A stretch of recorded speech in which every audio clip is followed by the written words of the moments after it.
This is an electromechanical ding-dong doorbell. Let's look at the component parts.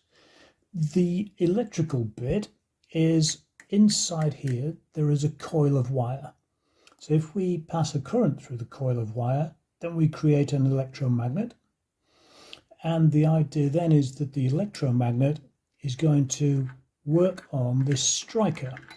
And the striker is an iron bar with two plastic ends to prevent damage to the striker plates, which would typically be called a key or a bar if you're in something like a glockenspiel.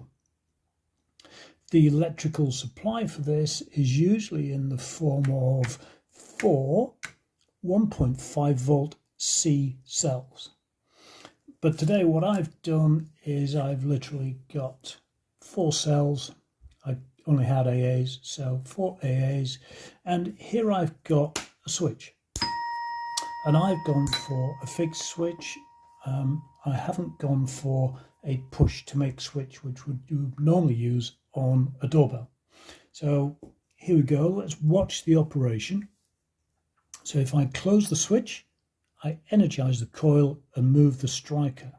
So there we saw the striker hit that plate, that key, and if I take the power off, I'll de-energize the coil and the spring will return it, and it then hits the other plate, the other bar. Sorry about the note, but someone's managed to lose one of the rubber supports for the key over here. Okay, so that's it in short. Do it once more. There we go. So as we are using a coil as an electromagnet to move an object for us, in other words, it's doing work, then this makes this an example of a solenoid.